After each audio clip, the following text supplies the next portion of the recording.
Hi, hello, everybody. You're very welcome to session 2 today of Social Justice Ireland's annual policy conference. I'm Mick Clifford, and I am basically herding the whole thing together, hopefully, for the next few sessions. The one coming up is an Irish perspective on our theme, a new social contract, a new social dialogue. We have two speakers, and we're going to start with Joe Larraghy. Dr. Joe Larraghy is the author of Asymmetric Engagement, the Community and Voluntary Pillar in Irish Social Partnership. He's a lecturer in social policy since 2001. He's studied economics and sociology in TCD, and he's gone on and gained an MA in social theory in UCC. Previously, he was social policy analyst at the National Economic and Social Council, and prior to that, research officer at the National Council on Ageing and Older People. While working at Maynooth, he was awarded a PhD in social policy from UCD. His research interests include ageing, state-civil society relationships. Joe, the floor is yours. Thank you very much, Mick. I want to talk about the Irish perspective, but it is also a global perspective in my view. But first, I just want to say thank you to Social Justice Ireland for having me along today, and I think we do need to acknowledge the work that has gone on through Social Justice Ireland and its predecessor, Cora Justice, over several decades. It's been a huge contribution in terms of injecting original analysis and debate and ideas into discourse around public policy in Ireland.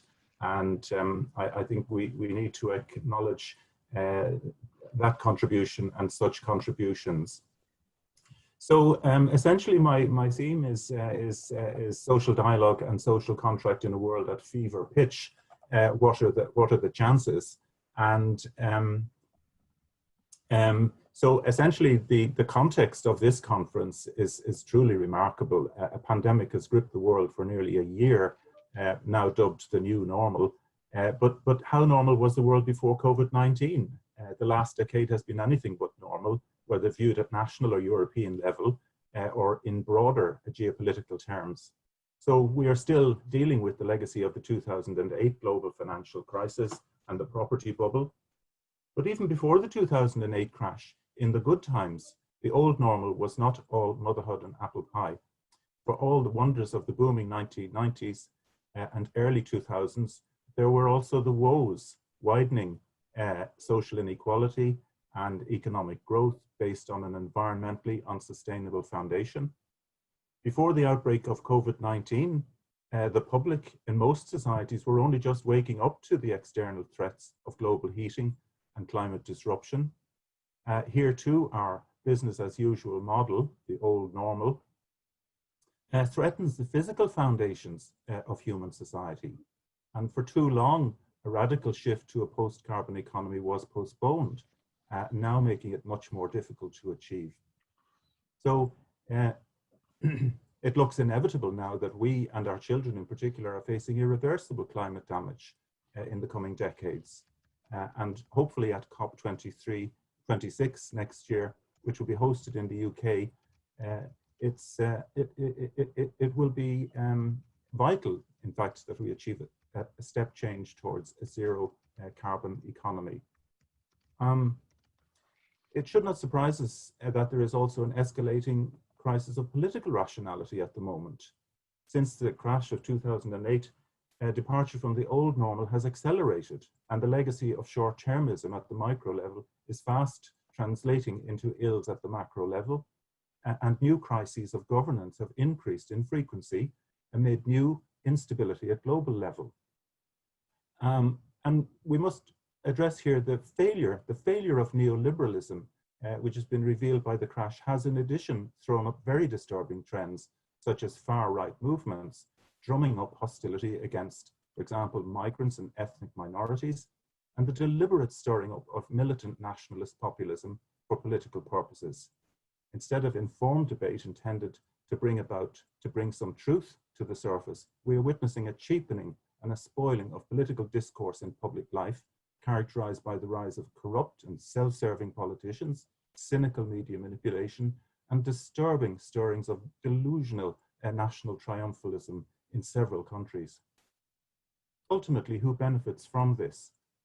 The decline of public discourse and the creep of xenophobic authoritarianism, populism, and predictably several other isms, racism, sexism, ageism, ableism, coupled with climate denial and now COVID denial, should stir us all. The rise of these ideologies is proportionate to the collapse of public discourse and social dialogue informed by the virtues of public spiritedness and healthy democratic life in the broadest sense. In many parts of the world today, what Habermas has described and analysed over the decades, the public sphere, is in danger of being extinguished. Never mind the USA, Brazil, the Philippines, Russia, China. Habermas wrote about this danger most recently in the German context. Against such a backdrop, the appeal for new social dialogue and social contract is, to say the least, timely, urgent indeed, and bears re-examination as a way of getting to grips with today's challenges, not just in Ireland, but more widely.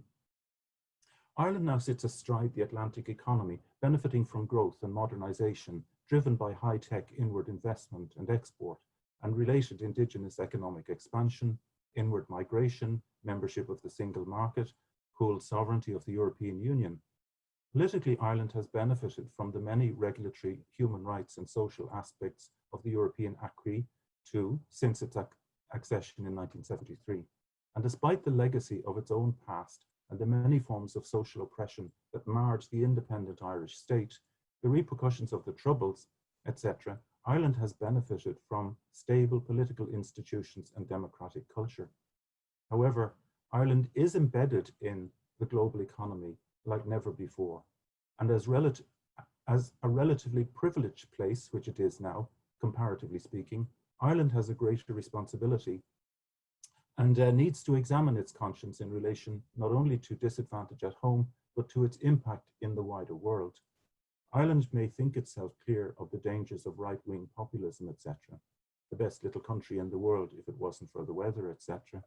But we saw what followed the hubris in relation to the economy in 2008. We should not be complacent. Ireland's experience of social partnership and other experiments in participatory democracy, such as the Citizens' Assembly in more recent years, provide much to learn from in relation to promoting social dialogue. In the period from 1987 to 2008, in a strictly Irish context, a new form of social dialogue, social partnership in support of a social contract was established in Ireland. While neighbouring Britain forged ahead with new right politics of class confrontation under Mrs. Thatcher, in Ireland such confrontation did not happen as state and interest groups found a path to social partnership. At the same time, this path moderated rather than confronted the embrace of neoliberalism. Where the UK saw great discontinuity from 1979, Ireland saw considerable continuity as it continued its own policy of attracting foreign investment and engaged actively and profitably with the process of globalization as the latter deepened in the 1980s and 90s. And that long period of continuity, which stemmed from the replacement of protectionism and inward-mindedness going back to 1958, was abruptly interrupted by the crash. When the financial and property bubble collapsed in 2008, the fortunes of many changed for the worse. With falling pay and rising unemployment, thousands of house purchasers, mostly mortgaged to the hilt, fell into negative equity and arrears, while increasing numbers joined the ranks of private tenants facing escalating rent and homelessness increased. One bright spot in the wake of the crash was, and some considerable part of the credit should go to Cora Justice and others in the community pillar for this, that the social security system provided some income protection in the course of the ensuing austerity in Ireland. This in turn had deeper underpinnings in an underlying social contract which endured even amid this change. The basic social security system, largely a variant of the UK heritage stemming from the new liberal reforms of 1906 to 14, which in post-World War II years echoed, perhaps too weakly, the Beveridgean welfare state and expanded in the 1960s, This has, despite the turmoil, endured, as Tony McCashin has pointed out in his recent book. Sorry, I've just lost my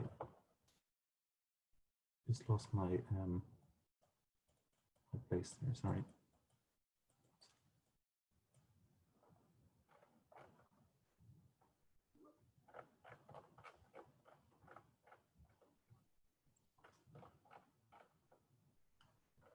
Yes, I'm afraid there's something happening with my script here. I'll just try and scroll down properly.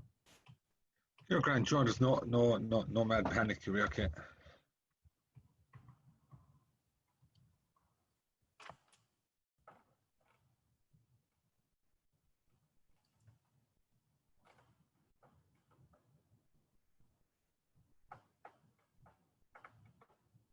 Okay, so one of the main innovations in social dialogue in Ireland in the context of social partnership from 1987 till 2008 was the extension of participation in social partnership beyond the interests of business, farmers, the trade unions, etc.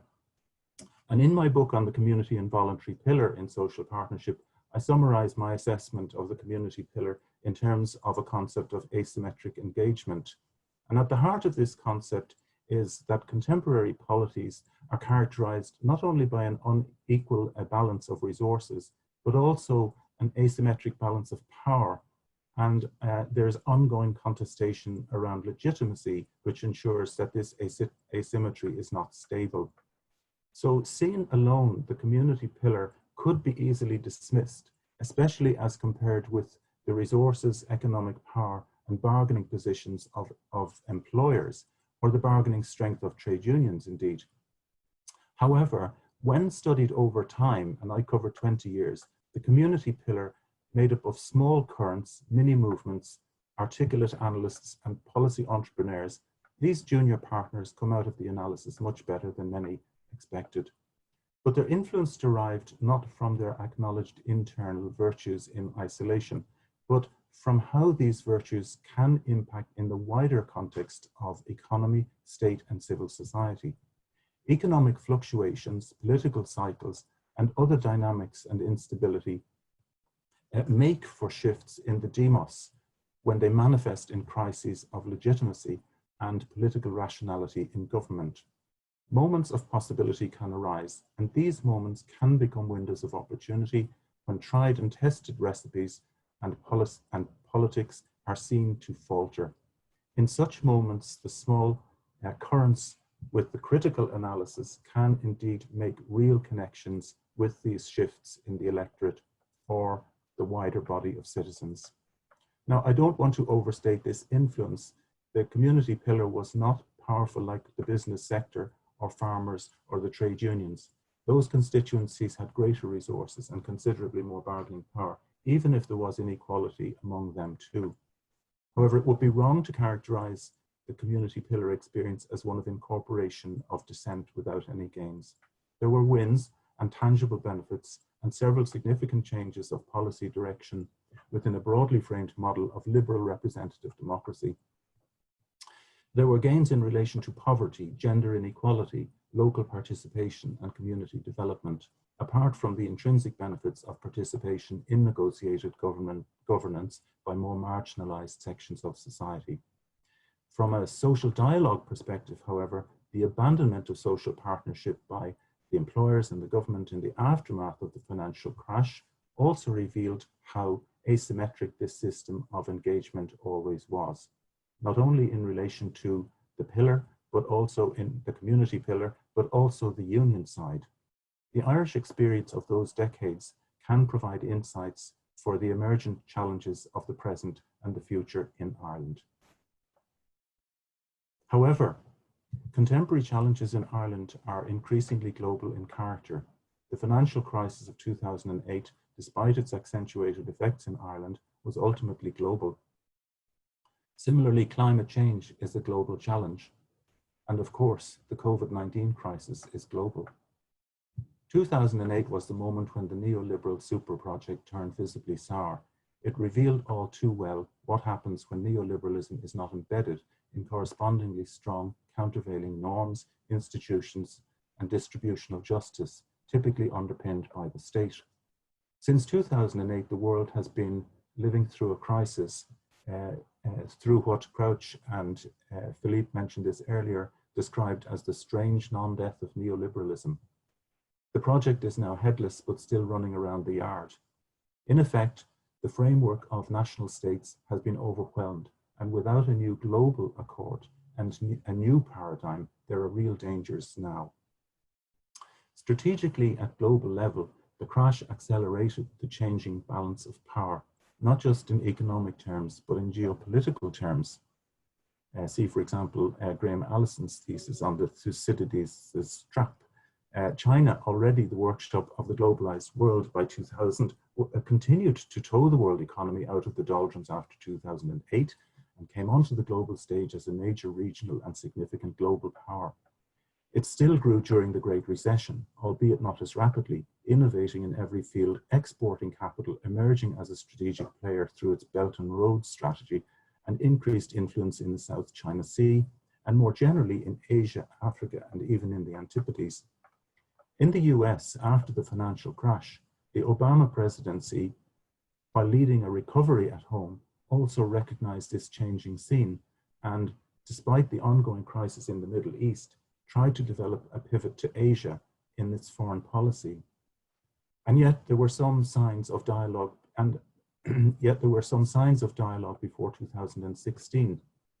For example, after decades of dithering on climate action, the USA and China began to recognize the urgency of coming to grips at a global level with the shared challenge during 2015, during the COP21 climate talks, which ended in the Paris Agreement.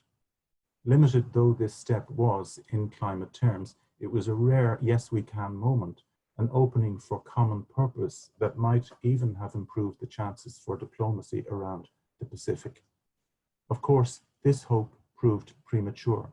The subsequent US administration, 2016 to 2020, RIP, reversed all that, abandoning the Paris Agreement, baying against climate science, and making an obsession of China not as a coherent strategy, but as one more theme in making a reality TV show of the US presidency. Tragically, as the extreme manifestation of the pandemic in the USA reveals, government by bully pulpit tweets on social media is no substitute for the hard graft of political and social dialogue. But the Trump presidency, like some other presidencies across the planet today, is symptomatic of the bizarre world of post-truth and typifies the wider vista of the strange non-death of neoliberalism, as Crouch puts it. Another 4 years of that would be catastrophic. I now can say would have been catastrophic, I hope. A snowball's chance in hell for dialogue. Well, reactionary populism seems like a good term for what we're seeing across the planet today, and it will not fall back of its own accord. It's reactionary in the sense that it lacks cognitive content and is driven by nervous reflex, fear and despair and denial. This has happened before. It is what lay at the root of fascism in the 1920s and 30s. Today, and not only in the USA, there is a partial collapse of trust, belief in liberal democracy, separation of legislative, judicial and executive power, respect between nation states and respect within them, safe harbor for refugees, etc., have been dealt a serious blow. Nearer home, the 2016 Brexit referendum, passed by a whisker amid whipped-up fears of migration, has several of the characteristics of reactionary populism, replete with brinkmanship, breaches of trust in cross-national cooperation, stifling meaningful dialogue, breaching parliamentary rules, and reneging on treaty obligations.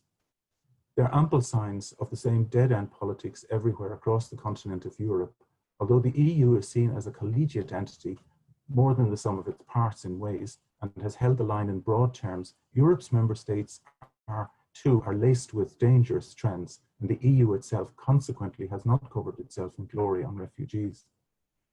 The reason for these broader observations is that the world is now more tightly knit. Time and space have been annihilated by communications technology, as the platforms we are using for this very conference reveal, which is good.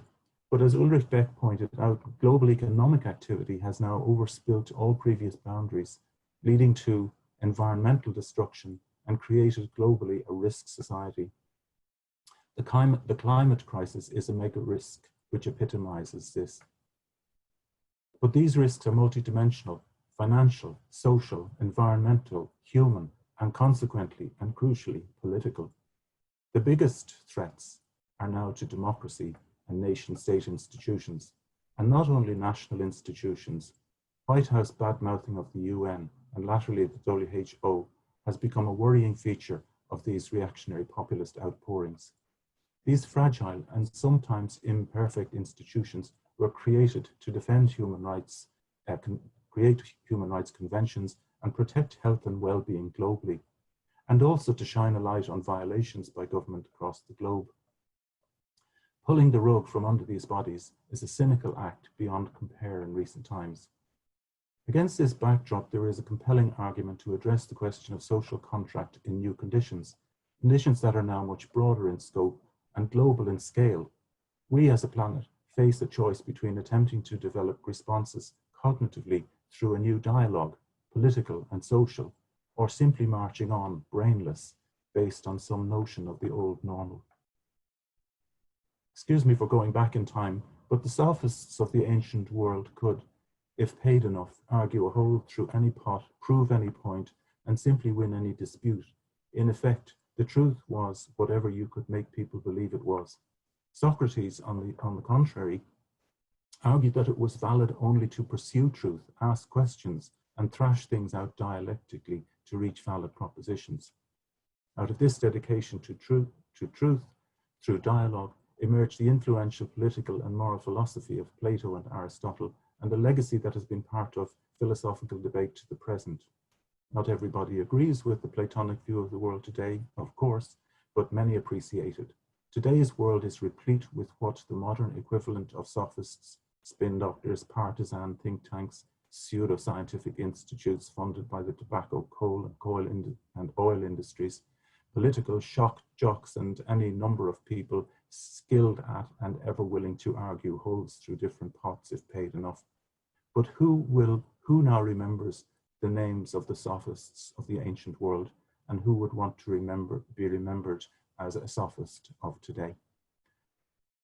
I do not know what the immediate chances of such a dialogue are against the prevailing hegemony. As I have argued, however, asymmetric power and resource inequality cannot indefinitely override the independent voices, the Socratic minorities championing social justice at national level. Scaled up, the same dilemmas face the prevailing hegemony across the planet as face it within nation states, which is a cause for hope. The evident failures in global arrangements demand a new dialogue that is fully informed by the best science, uncorrupted by vested interests, and value-driven towards just social institutions and processes. Today, the term social contract is commonly used to refer to the post-war class settlement embodied in the modern welfare state and backed up by Keynesian macroeconomic management, and sometimes buttressed by active mechanisms of extended political exchange or negotiated governance in the form of social partnership or neo-corporatism. Not all founding thinkers on the welfare state have viewed it in social contractual terms.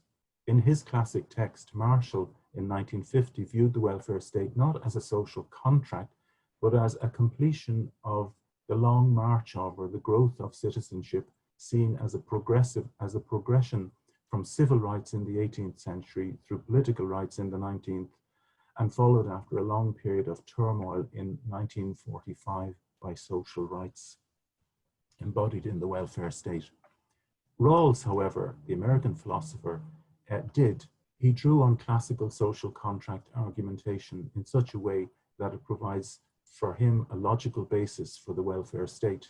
He argues by addressing the more general problem of social justice and resolves it through principles of a social contract. This contractarian approach he derives, unlike Marshall's appeal to an immanent social dimension of citizenship that might be viewed as teleological, by following a rational logic. However, while utilitarian thinkers using individualistic assumptions about human nature, usually land on the market as ultimately the best of all possible worlds. Rawls, by starting from a similar methodological individualist position, putting equal liberty to the fore, reached a different conclusion, one which heftily qualified the writ of the market by so arranging resource inequalities as to benefit the least advantaged. Whether argued in Rawlsian or in the more general form of a class settlement, the term social contract has often been fitted to the welfare state as an implicit or explicit acceptance that capitalism will live with substantial state intervention, while its critics and opponents will concede the rights of private property and capital accumulation. Welfare state settlement has been attacked, particularly from the 1970s, but has survived. It has survived the crisis of the 1970s, the decades of neoliberalism, and even the post-2008 austerity. Now, however, it will need to be reinvented in the context of the breakdown in the neoliberal super project and the need for a truly super project against climate change. There are some big questions to confront if the social contract is to be revisited and renewed for the coming period. Much has already been done with the welfare state. It used to be heavily gendered, dominated by a male breadwinner model, as pointed out in a recent book by Mary Daly. That has changed somewhat. It was originally conceived as a national level contract, but with greater economic integration, migration, and transnational markets, much has changed here too, and renewal of the contract must become internationalized. And of course, it must be consistent with and even contribute to environmental renewal. Here are some aspects worth considering as part of the needed dialogue. I'm almost at the finish now, you'll be glad to hear. First of all, I suggest that we break from neoliberal capitalism. Since the 1980s, the adoption of neoliberal policies has had a good run, but it is out of time. It is generating greater inequality, macroeconomic instability, financial bubbles, environmental degradation, while the privatizing of vast areas of what was once part of the welfare state in pensions, health, education, etc., will just reinforce inequalities. It's the growth economy, stupid. Growth is always seen as the solution to the problems of capitalism. However, the growth model of the neoliberal era from the late 1970s is environmentally dangerous beyond imagining and ultimately threatens the natural foundation of human life and society. A child can see this. So what is to be in a Green New Deal? Environmental sustainability will not be ensured through green growth. Growth itself is a problem and needs to be addressed. Our planet is finite, and some form of steady state economic and environmental equilibrium is needed. We are not anywhere near resolving this issue yet. Again, we face the vexations of being locked into growth in general for the sake of profit. Goff, on the subject of climate change, has made a very articulate case on the subject of a just transition. And he has argued for a new type of settlement in the form of eco-social states based on just transition to a post-carbon society. And this is underpinned by the view that human need and not consumer preferences must be placed at the center of a new economy. Any new settlement must tackle social need and decarbonization as two pillars of an integrated strategy, defining greed, in his words, in neoliberalism, and now worse things, as part of the problem and not of the solution. Then perhaps we can solve the equation. Inequality is another major issue. Piketty and others, according to these, the declining inequality of the 20th century went into reverse after the 1970s and now constitutes a serious issue for social solidarity and ultimately political cohesion. It is a trend that must be reversed. The rise of the super and hyper-rich is an acute source of danger and political corruption because it can trigger reactionary populism at will. Gender, diversity, and civil rights. There remain other substantial key questions, including the need to eliminate inequalities based on gender, colour, nationality, ethnicity, sexuality, etc. While this might fall under the heading of social rights, there is also a strong civil and political rights dimension here. And this is being far from realised. Indeed, these basic civil rights are threatened and regularly violated in the context of new right politics. We need to look at the global and the local level. The challenges of economic management today are increasingly beyond the national state, and forms of transnational governance are vital for the purpose of regulation, redistribution, and democratic governance in a world where massive private corporations and large private businesses are in a position to influence the policies of sovereign states to avoid and reduce tax liabilities and accountability.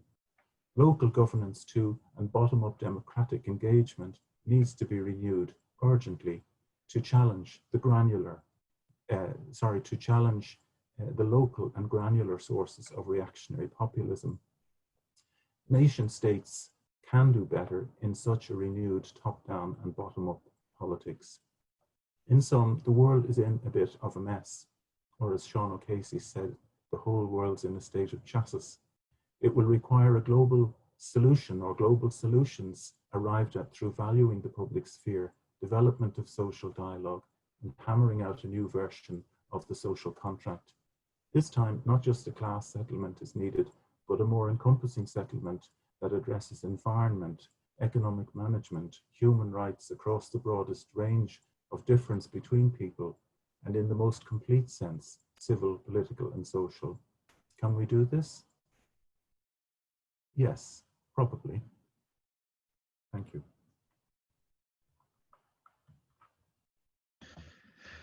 Thanks very much for that, Joe, and thanks very much also for a delivery where we traversed history from Socrates taking on fake news with his pen as a sword, all the way up to O'Casey. It'd be interesting to see what O'Casey might make of our current state of chassis. All right, no question about that.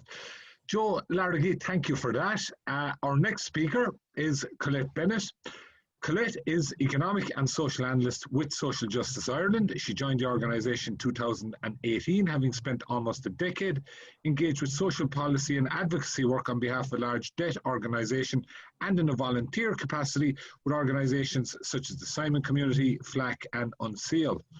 In December 2016, Colette led an EU special mission to Cyprus to support the Insolvency Service of Cyprus to implement their insolvency solutions for low-income debtors.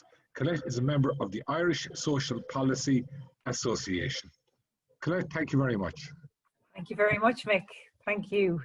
So I am going to try to share my screen now for my slides. And let's see how this goes.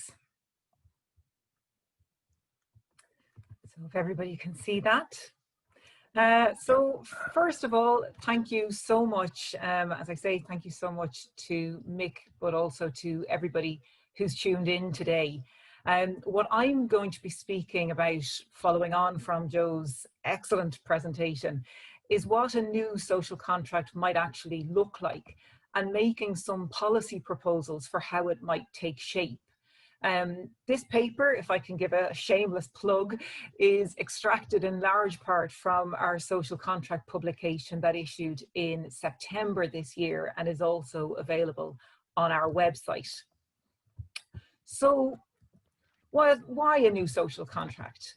Well, most people pay little or no attention at all to the social contract that underpins their relationship with the state. Yet the social contract is very important, as it sets out the often unwritten agreement whereby the citizen contributes to the common good, economically, socially and culturally, on the assumption that the state will ensure a minimum standard of living, essential social services and infrastructure, and the protection of basic rights. Moments of great upheaval often see people raising major questions concerning what was simply taken as a given previously, and the current pandemic has provided this moment. The initial response to the new challenges showed a solidarity that's not always obvious in the usual day-to-day experience of most people, but it also shows up the inequalities that are built into our society. The economic lockdown imposed the greatest cost on many of those who are already the worst off. Thousands of jobs have been lost in hospitality, in leisure, in related sectors, which are characterised by a high incidence of low pay and often precarious working practices. Many of those who are still working and risking their lives, such as carers and healthcare support workers, as well as shelf stackers and cleaners, are also among the lowest paid in our society. Government clearly acknowledged that the basic welfare payment of €203 is too low when it set the pandemic unemployment payment at €350 a week. And I see today that the Life Worth Living report has suggested an income of above that again in relation to workers in the arts sector. If it's too low for those becoming unemployed, then it's too low for those already unemployed. It's well beyond time that every person in Ireland was guaranteed an income which provided a minimum essential standard of living, as set out by the Vincentian Partnership for Social Justice in their research. Once COVID-19 has been defeated, then all countries will face a major challenge. And this is something that Philippe spoke about in his earlier presentation today. That challenge will be to decide if the experience of recent months and our response to it should shape the future of our society. We must learn from this experience and tackle the inequality and exclusion that we failed to address heretofore. What we see clearly now is that the healthcare services that struggled in normal times are being provided with significant additional resources that we were told couldn't even be considered prior to the pandemic. What was claimed to be impossible then is now the only sensible course of action now. All of this suggests that there's something profoundly wrong with our social contract. Once COVID-19 has been addressed successfully, it's crucial that we face up to the radical reforms that are required if we are to reverse the prevailing thrust of policymaking over the past 4 decades, which has failed to eliminate the inequality and exclusion that blights our society. So looking then at this new vision, we need a social contract that is underpinned by a commitment that government will work at all times to produce 5 key outcomes simultaneously. These are a vibrant economy, decent services and infrastructure, just taxation, good governance, and sustainability. These need to be achieved together. Working to achieve 1 or 2 of these outcomes rather than all 5 simultaneously would simply lead to further inequality and exclusion. We need the investment in infrastructure and services to develop a thriving economy. We need just taxation to fund those things. We need good governance to ensure that people have a say in shaping the decisions that impact them. And we also need to ensure that everything that is done is sustainable, environmentally, economically, and socially. This will require new approaches to the world of work and a recognition of much of the work done in society that goes unpaid, under-recognised, and undervalued. It will also require recognition that our tax and welfare systems are not fit for purpose in the 21st century. The social welfare system and the income tax credit system should be replaced by the universal basic income, which would be far more appropriate for today's economy. A new social contract will also require us to give climate action the priority that it urgently needs. The response to COVID-19 shows that society can be mobilised quickly and effectively to address a real and present danger. Climate change represents such a danger, but the policy response so far has been wholly inadequate. We now know that we can respond quickly and effectively to major threats, so an effective response to climate change must figure prominently in the new social contract. Even at the earliest stages of this pandemic, the critical value of having an effective public sector was illustrated. The focus of recent decades on constantly reducing the role of the public sector has been shown to be wrong. Countries with a functioning public sector that caters for essential health services for all have been shown to be better equipped to deal with the pandemic than those without, including Ireland with our 2-tier system of healthcare. We can't return to that 2-tier healthcare system when this pandemic has passed. Now, some might think that this isn't the time to focus on issues such as the future of a social contract. However, history would say otherwise, and Joe spoke very eloquently in relation to that, as did Anne and Philippe. Before World War II had concluded, plans were already being laid for a major restructuring of societies. In 1941, we had the Atlantic Charter, which led to the establishment of the United Nations. In 1942, the Beveridge Report, with its commitment to a universal welfare state, was published in the United Kingdom. And in 1944, the Bretton Woods Conference put together the post-war financial architecture. Now is the time for creative thinking about what society should look like when the pandemic has passed, because business as usual is no longer acceptable. We need this new social contract. So looking at what that might entail in some detail, in terms of a vibrant economy, we need to deal with the deficit. We need to ring fence the COVID costs incurred in this year, next year, and the year after, and finance those with a very long-term low-interest loan.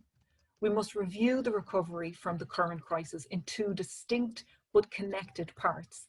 The first is the immediate recovery of the economy and society, and the second is the recovery, and the economy of society into the future.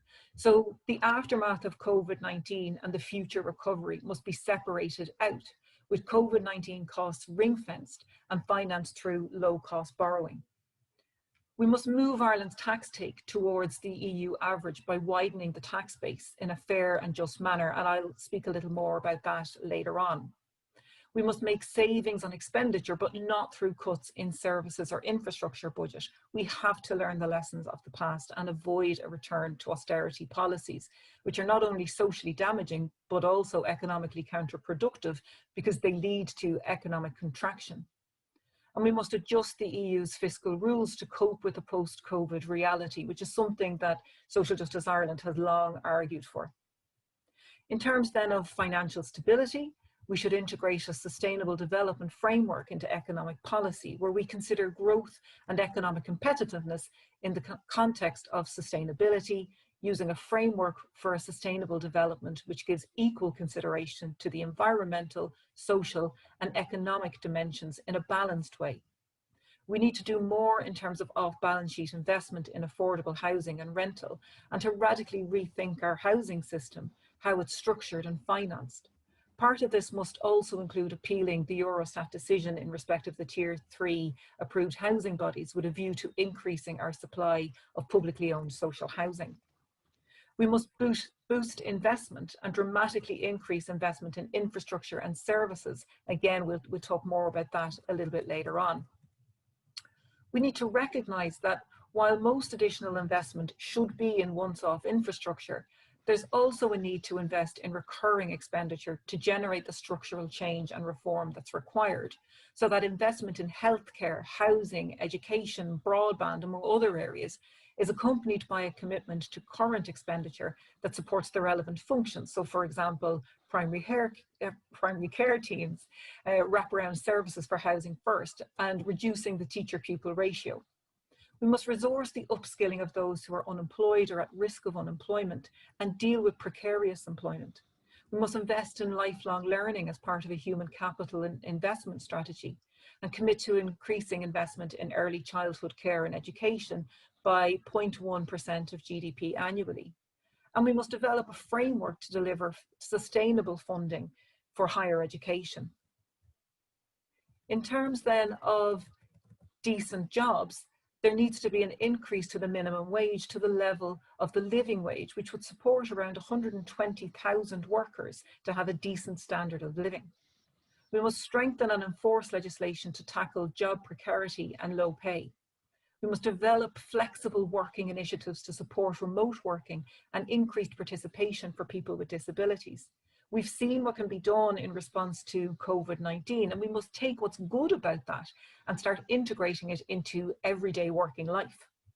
And we must recruit and upskill healthcare workers to meet demand. Even before the COVID-19 crisis, there was a healthcare crisis with high occupancy rates in acute services and a real dearth of step down and home care supports.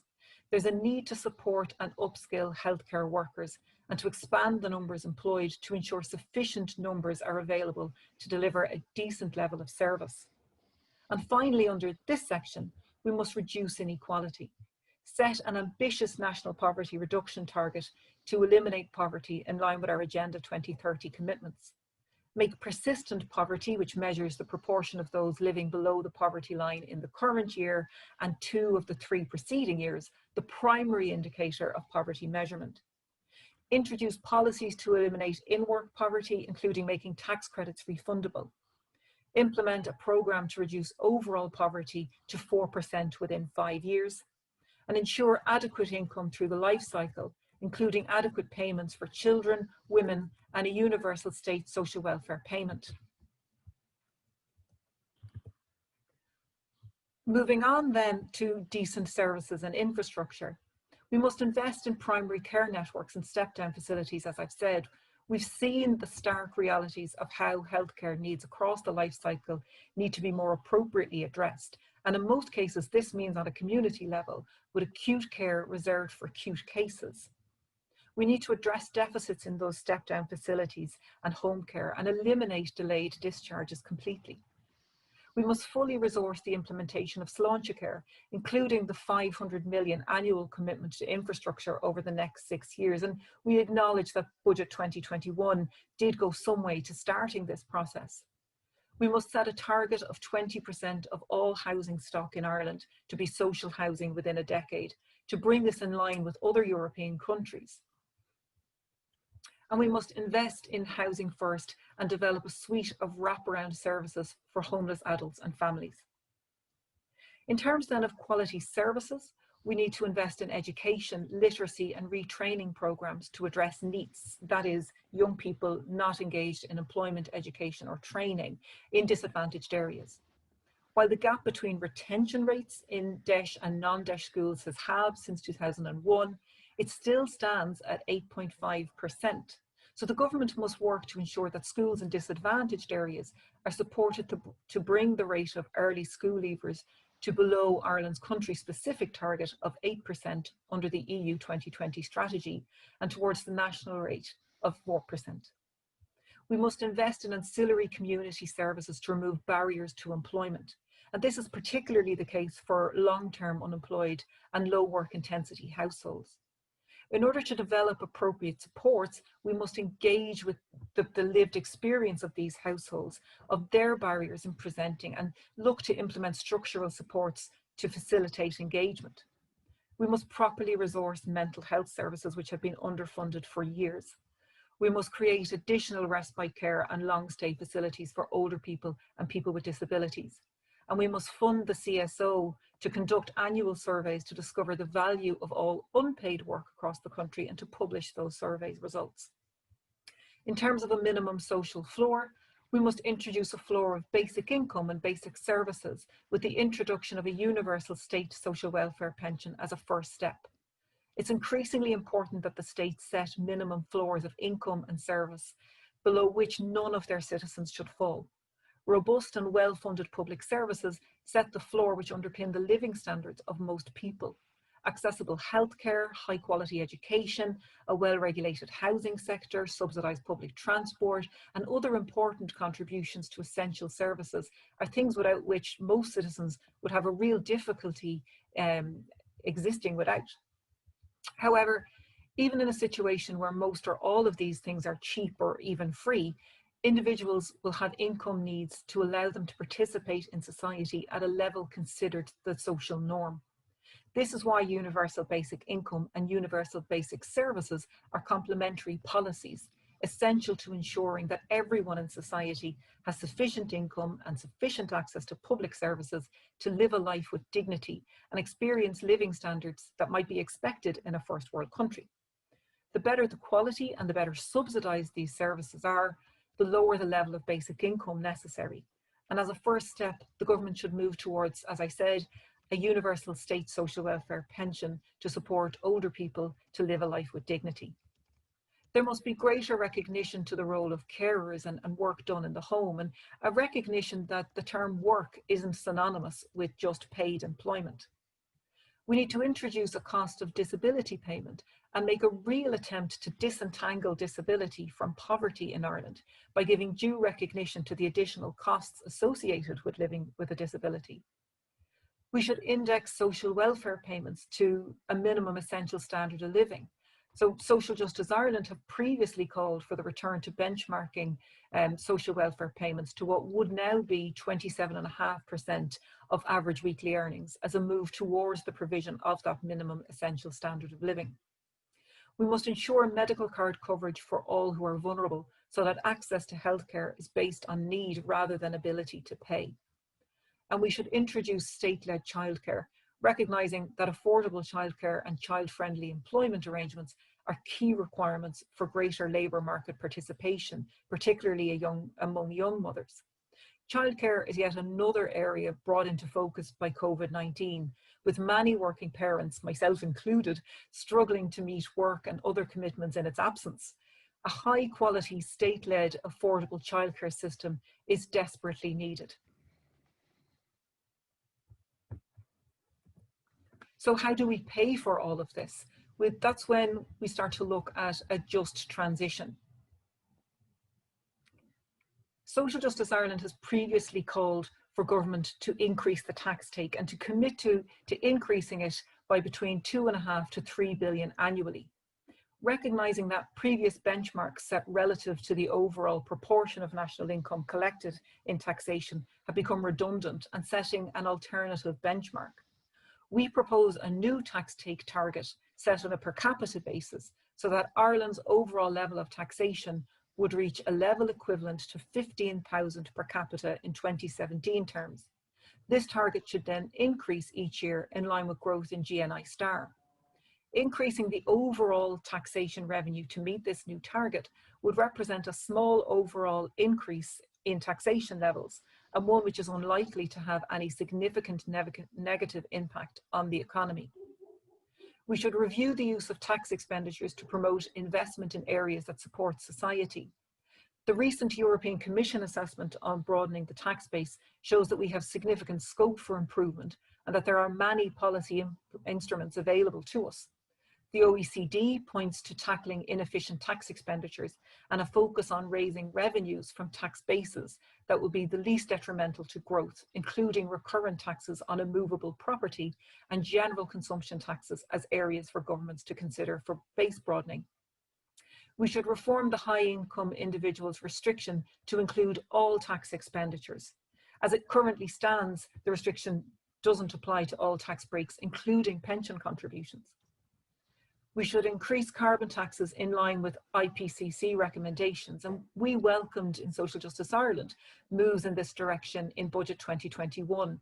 However, in addition to doing this, the importance of investing in a just transition using additional resources from the carbon tax increase must also be recognised. And we believe that as the tax increases, the government should be more specific in defining how it will assist these households.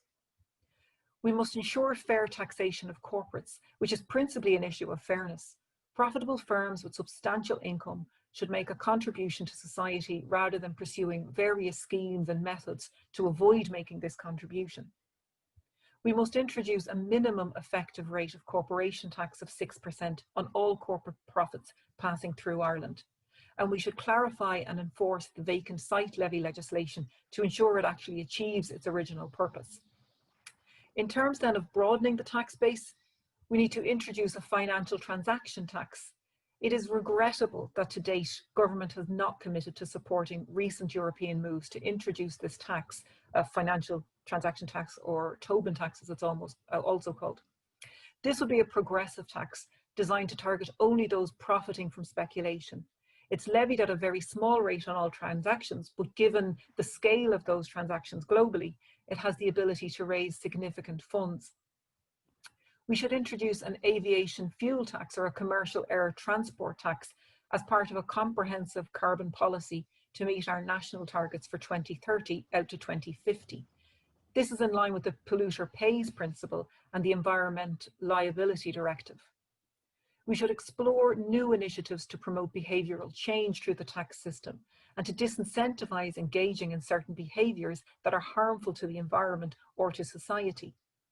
And we should change the local property tax to a site value tax, which is based on the value of the land or the site before anything has been done to it. Site value tax disincentivises land hoarding because the same rate of tax applies whether there's development or not. This would lead to more efficient use of land within the structure of social, environmental and economic goals embodied in planning and other legislation. We should reintroduce the windfall gains tax at 80%, close tax loopholes for property investment vehicles, and reintroduce the non-principal private residence tax at a rate of €500 per annum. In terms then of taxation governance, there really needs to be a review of tax expenditures annually. There have been multiple reports highlighting and detailing the need for new methods for evaluating and introducing tax reliefs, also known as tax expenditures. The proposals focused on prior evaluation of the costs and benefits of any proposed expenditure, the need to collect detailed information on each expenditure, the introduction of time limits for expenditures, the creation of an annual tax expenditures report as part of the budget process, and the regular scrutiny of this area by an Oireachtas committee. Recently, there's been some progress in this direction, with a report for the Department of Finance accompanying Budget 2015, proposing a new process for considering and evaluating tax breaks. Documentation accompanying Budgets 2016 to 2021 also included an annual tax expenditure report. Now, we welcome this development and we believe it's important to further develop this work, to deepen the proposed analysis and to further improve the ability of the Oireachtas to regularly review all of the tax expenditures in the Irish taxation system. We must establish a taxation commission with a clear mandate to set out a pathway towards increasing the total tax take and broadening the tax base. And we must simplify the tax system so that individuals and corporations with significant resources can no longer exploit the loopholes inherent in the various pieces of legislation and thereby benefit disproportionately.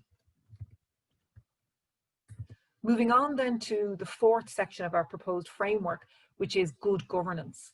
This must be open, transparent and accountable. And to this end, government policy should protect the most vulnerable in society, or at the very least, not actively do them harm and introduce impact assessments and poverty proofing on all government initiatives. Government should ensure that budgetary allocations are valid, realistic and transparent and take account of existing levels of service. In the past number of years, budgetary allocations, particularly in the area of health, have lacked transparency and have failed to account for existing levels of service. This is an issue that Social Justice Ireland have highlighted in our analysis and critique of recent budgets.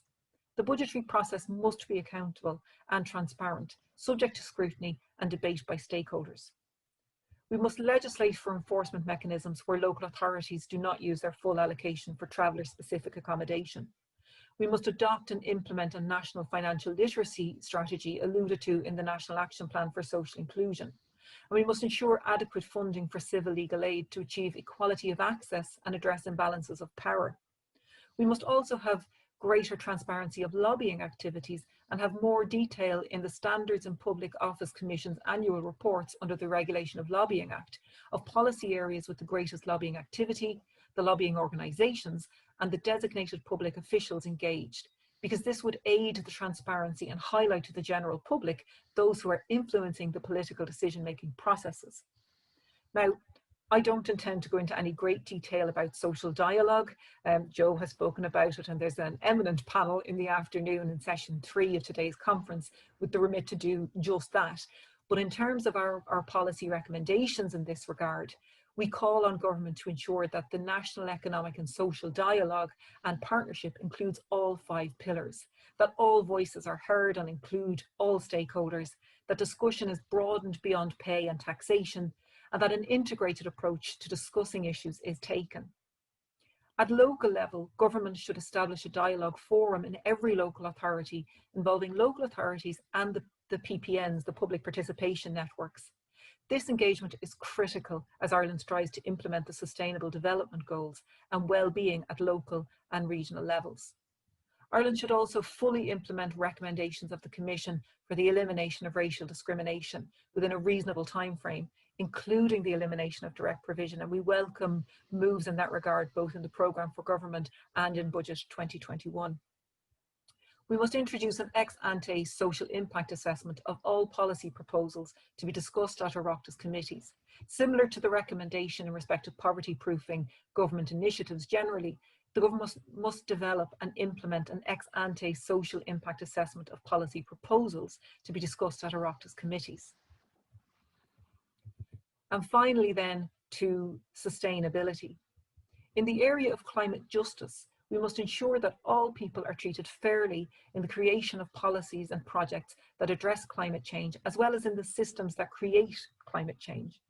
Social dialogue on climate action and sustainability at local and national level must be undertaken to ensure that the voices of all affected by climate change and the policies proposed to address it are heard and integrated into projects and systems.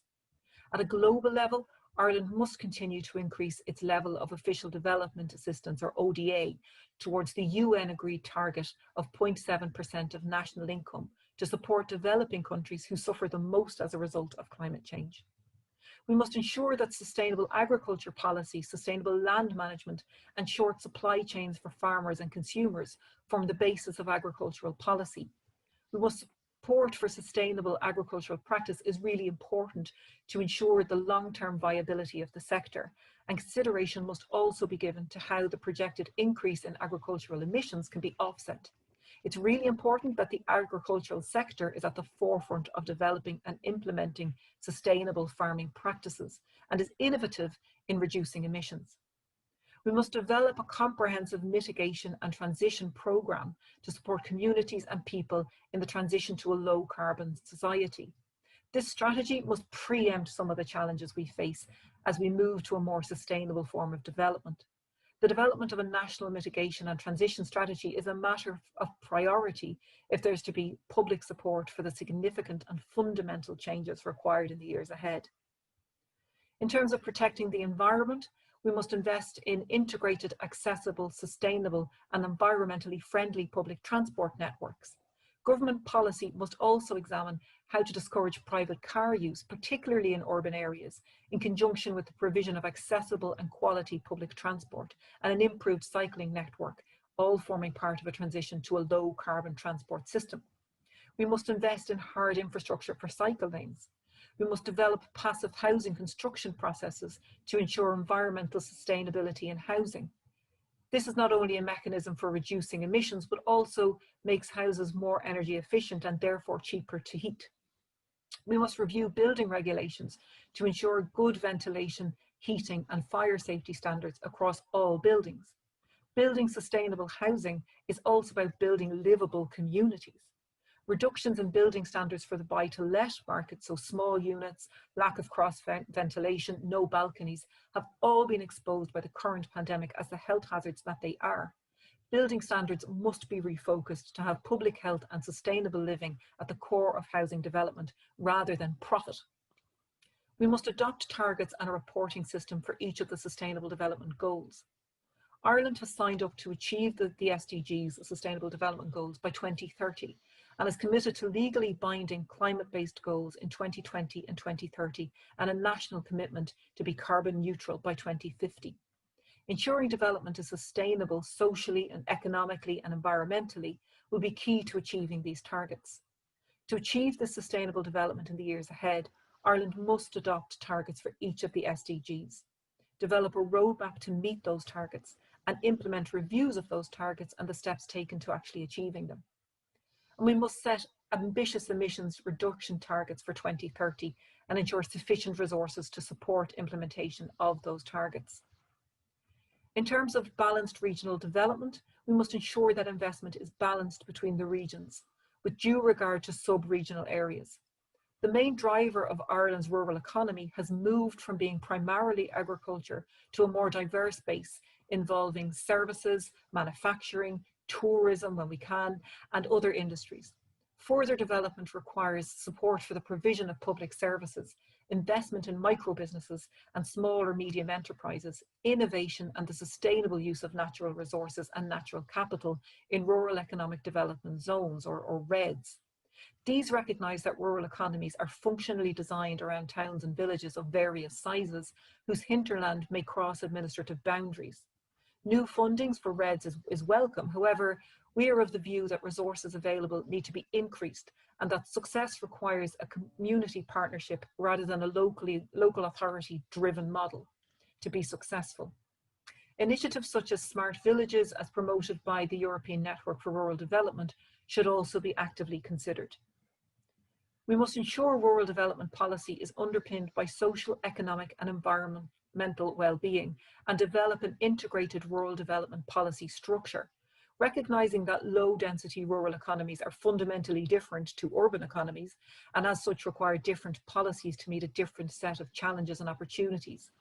Rural areas and small villages are connected and networked to the local regions, and these local regional economies are dependent on the interaction with rural areas they connect with.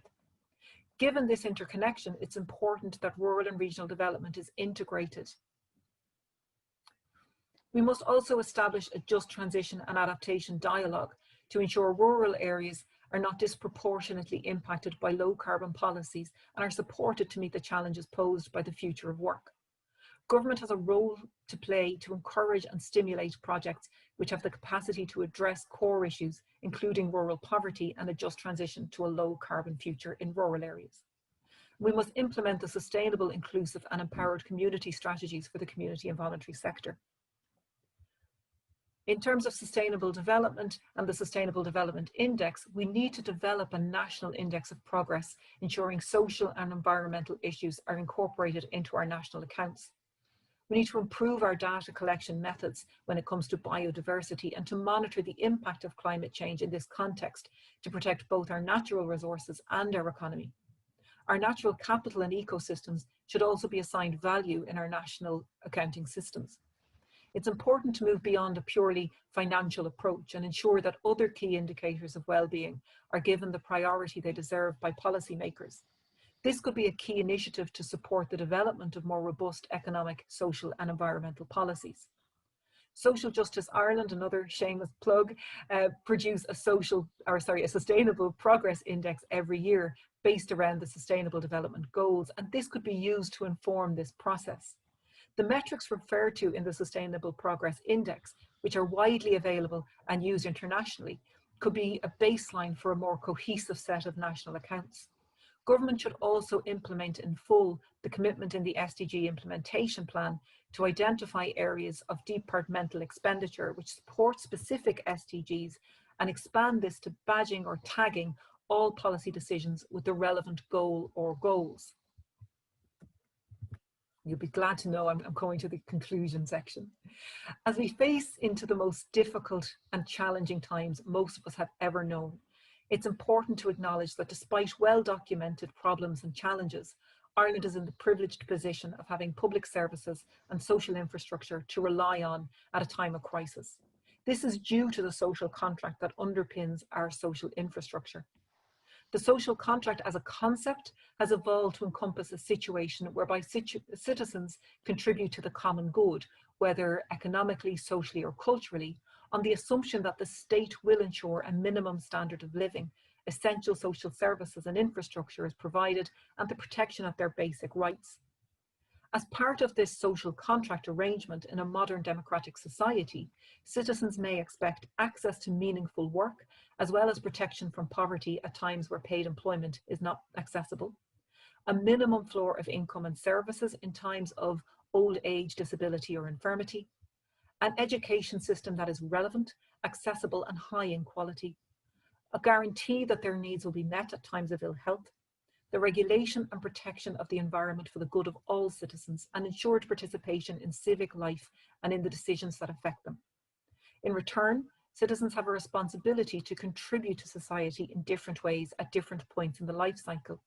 This may be through being employed, through paying taxes, through engaging in caring and voluntary work, or making other contributions to the economic, social, cultural, or environmental well-being of society. A key part of the social contract is solidarity between generations. At different points in the life cycle, all of us will, from a financial perspective at least, be either net beneficiaries or net contributors to society. This differs depending on whether we are children, adults of working age, or pensioners. It depends on whether we are in full-time or part-time education, engaged in caring work, or in paid employment, or volunteering in the community. But at almost all times, we are contributing to and benefiting from society in different ways. The current crisis and its impact on the economy and society mean that in the long term, we must reconceptualize the interaction of employment and work, taxation and welfare, and give serious consideration to policies such as universal basic income. In this paper and our publication, Building a New Social Contract, the policy recommendations, Social Justice Ireland have presented our vision for a new social contract, one that's based on the principles of justice and fairness with sustainability at its core. And now is the time to act. Thank you very much. They're just the proposals. Colette, that's great. Thank you very much. And can you imagine if we lived anywhere near a world where that paper might form the text of a programme for government, for instance, or something approaching it? I think that's something that would certainly advance the cause of humanity in general, but we live in hope, as they say. Now, just to address some of your questions, and Joe, if you can come back in, Joe Larraghy, I'll just throw the questions out to the two of you and see which might suit each. Just run through them very quickly. Kathleen O'Mara, what is your view on what is contained in the programme for government on social dialogue? I think it's fairly skimpy, Catherine, but I'll address that to the panellists here in a minute. John McGreedy, to play devil's advocate for a moment, the populists have gained the support of people whose values could be called conservative with a small c. Is there a danger that this Nixonian silent majority have turned to populists because they have been alienated by progressive liberalism? Miles Caulfield, it has been said that the USA is nearer to achieving the Paris Accord despite the efforts of President Trump than would be supposed. This is due to the policy of some individual states and cities. Also, large industries, out of enlightened self-interest, have taken action. It is now cheaper to take action to prevent climate change than to take no action. Yeah. And another attendee, do you think Ireland should establish a real social dialogue process at this point in our history? Another, how should we deal with the built-in resistance to social dialogue in some political parties? That, I think, is a very interesting question. Now, this as well, from Faye Hayden. Nothing about us without us is the mantra of many minority groups. Last week, contributions from those with lived experience of disabilities, including carers, was sought for an Oireachtas subcommittee on the improvement of disability services.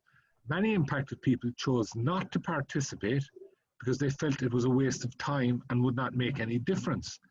How do we encourage public services and government ministers to move away from photo opportunity, inclusion, and create effective work towards truly meaningful inclusion, where persons in minority groups are viewed and treated equally rather than an afterthought or a tick box requirement? Joe, if you want to address some of those, if you could, particularly if I might suggest the issue around the populists having gained the support. Does that mean that they've been alienated by political liberalism? And also, again, just the international element to it, the idea that the individual states and cities in the US, some have moved away from the Trump position and taken some action in terms of climate change due to enlightened self-interest. Is that purely, even on an economic basis, the cheaper road to go down at this stage? We'll come to Colette after that then, yeah. Yeah, on the first question about populism and the roots of populism and reactionary populism, I do think that it is it's a reaction. It's a reaction that has been produced by neoliberalism, not by political liberalism. I think political liberalism is what Rawls described his philosophy as. In other words, that it was an enlightened approach to the use of freedom and the ethical basis of a social contract. So we need to distinguish between political liberalism as articulated in that form in the latter third of the 20th century and neoliberalism, which has in a sense seized hold of we were talking about globalization earlier, but neoliberalism has seized hold of the globalization process. And I think that within globalization, there are positive as well as negative features. And there was a book a number of years ago by Leibfried and Rieger, and they argued that they talked about limits to globalization. And essentially they argued that the Second World War, the post-war order, by creating welfare states, by introducing Keynesian policies and so on, made it possible for trade to be opened up internationally. So in fact, the statutory and political infrastructure that was created after the Second World War, far from being a drain on the growth of economies and so on, actually facilitated the expansion of trade because it meant that the welfare state would look after and protect people in the context that protectionism, say in the 1930s, sought to do. So in that sense, I think that the reaction and the populism is a reaction against neoliberalism. Unfortunately, what we see is that the way that media and organizations and wealthy sort of interests can combine, they can actually manipulate a notion of the people in order to create a notion of others. And in that context, they create a pseudo kind of appeal to the public. There are many types of populism historically, and a lot of them are have been very progressive. And indeed, the term populism has been used for decades in Ireland as a sort of mainstream, middle of the road type of politics. It's, you know, most of Irish politics has been defined by a certain kind of sort of center left, center right populism. So populism in itself is a very varied category. Now, in relation to the climate changes, yes, I think that the Paris Accord was rejected by. It's only, in fact, in the last a few weeks that, in fact, the accord has been officially sort of abandoned, and it will be, and that will be changed again. But as many people have pointed out, Mary Robinson included, over the course of the period since 2015, states in the USA have, in fact, implemented many, and cities have implemented many measures which are pushing in a more sustainable development direction. But obviously, they're working at a disadvantage when the federal government isn't concerted in its approach and supporting and buttressing those actions, and in fact is in undermining international collaboration. So I think that yes, it's not all bad news in the USA on climate change, but it's a sort of a mixed picture. But hopefully now with the new administration of Biden, they will begin to embrace the climate debate, and well, we'll see, maybe progressively they will deepen that commitment. Certainly that wasn't going to happen if we had another term of the Trump administration. Very true, Joe. I think a lot of people would agree with you, although I suppose there's a minority of people in America who might say you're jumping the gun and saying that the Trump administration has come to an end, but those of us who live in the real world, I think we're all agreed on that fact. Colette, just turning to you, and I know, Colette, you made mention that those in session 3 will be people who perhaps would have a direct impact on social dialogue, but from your perspective, and I'm kind of paraphrasing a number of questions here, from your perspective in terms of what you laid out as Social Justice Ireland's social contract, how you might feel that social dialogue specifically could feed into that in a very positive manner. I think that's summing up a lot of them. Just a couple of elements to it though. Your view of what is contained in the programme for government on social dialogue, but also just in relation to the PPNs. John McGeady, is asking how you feel they can be strengthened to facilitate greater public participation. Great, thank you very much. In terms of the programme for government on social dialogue, you're absolutely right when you said, Mick, it's fairly light on it. It references the fact that, you know, that there will be the Taoiseach's office will lead out on it, but pretty much it's scant on detail other than that. So optimistically, I suppose, if we take the best foot approach to it, our view is that at least it's in there. And that opens the door then for shaping what that might contain. And, you know, such a panel that we have this afternoon will look at exactly how that might be shaped. But essentially to say that it needs to be all the stakeholders, that it needs to be broadened out in terms of dealing with society generally, the environment and all sectors, as opposed to just dealing with pay or with working conditions. So there needs to be kind of, if policy impacts on everybody, which it does, and my go-to example is you can't buy a slice of bread without being impacted by policy, from what's in it to how much it costs to what it's packaged like, then we should all have a say in determining how those policies are structured. So that is essentially, you know, the take on social dialogue and what it should be contained, and that it should be broad, it should deal with all of the issues, and it should include all of the stakeholders. And the programme for government, while scant, at least opens the door to having a process in place. But certainly more on that in session 3.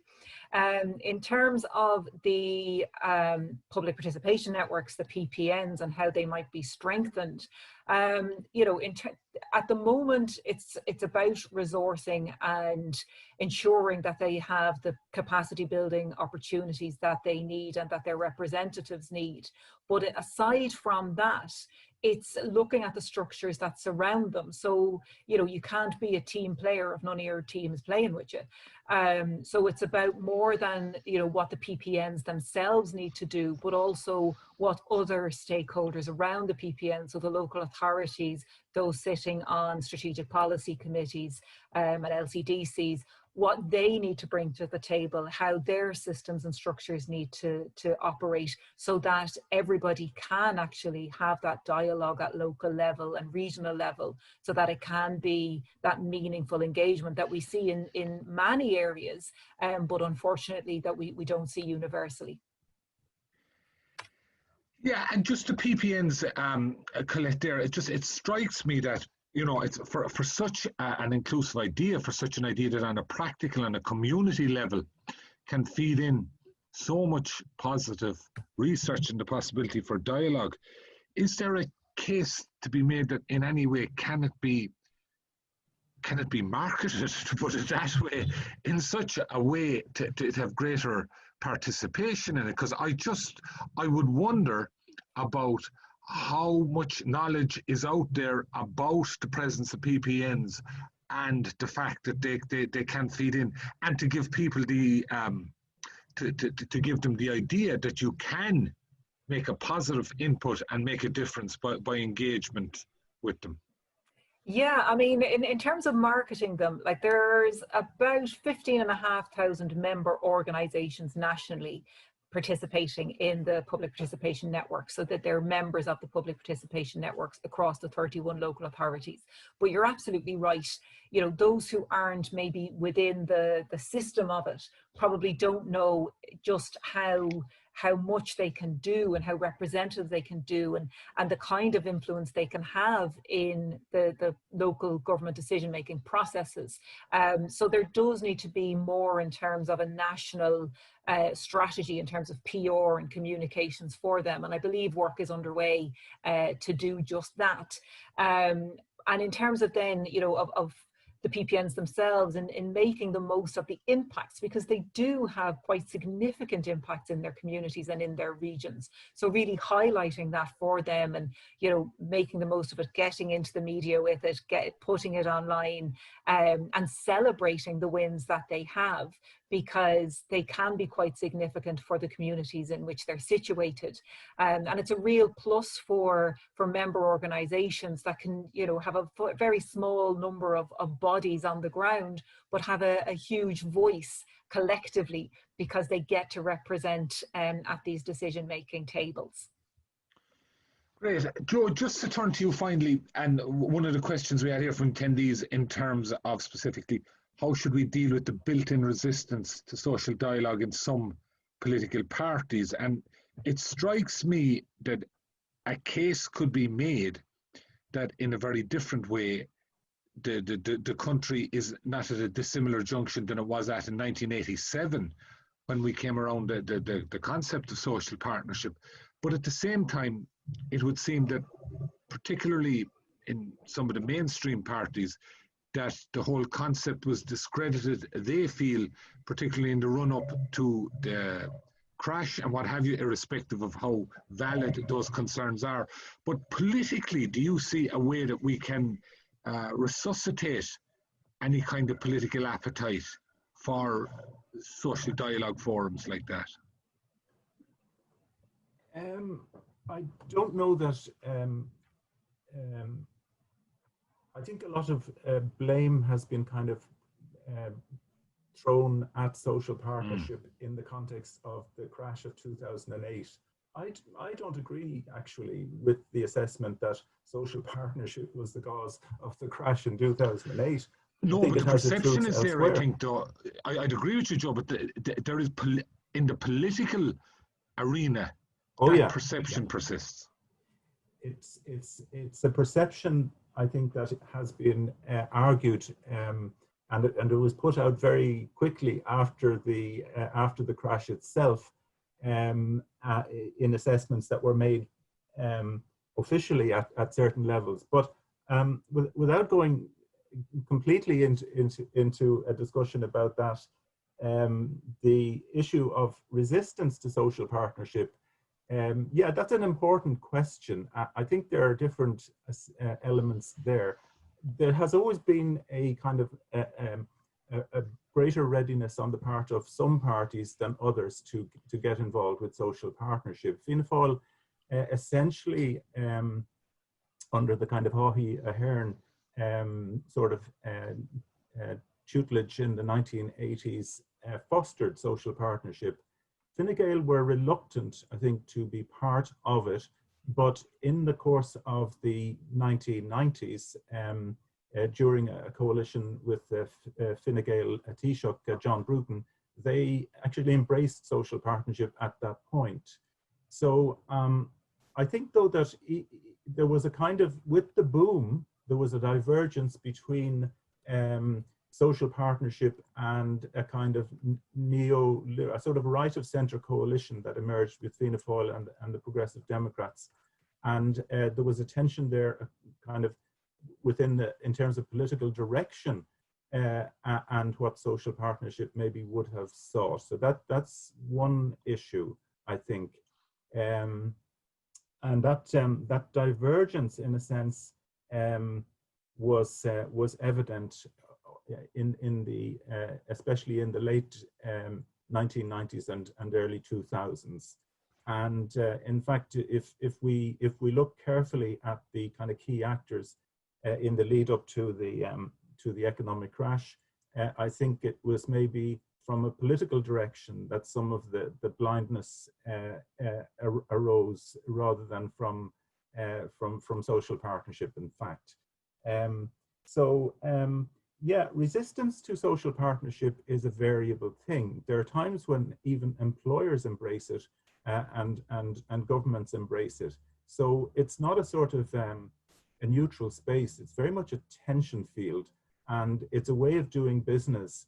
There are other ways of doing business. I mean, you can achieve quite a lot if you have strong bargaining rights for trade unions in a decentralized system of bargaining. Biden is actually talking in the States now about union jobs, not just jobs, he's talking about union jobs explicitly. When is the last time you heard an Irish politician talking about we need more union jobs, you know? So in fact,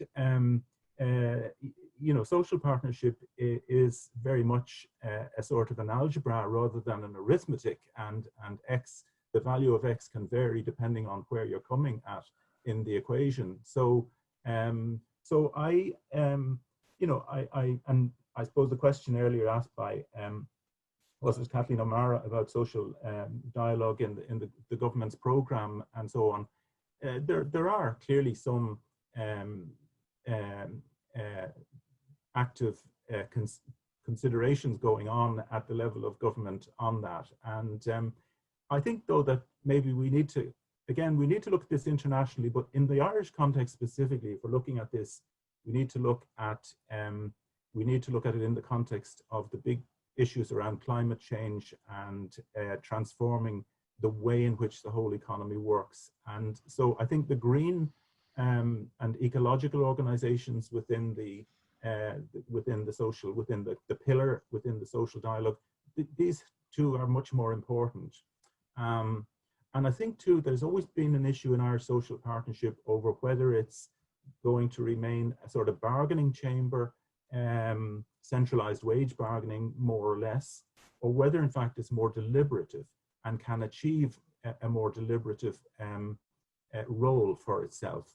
And this has always been a vexed question, and there are many different sort of interpretations of the way social partnership has worked in Ireland. But I do think that as in the world that we live in now, the kinds of things that we could afford to ignore in the past, such as the effects of climate change, nobody can any longer afford to ignore these. No government can afford to ignore climate change in Ireland in the future.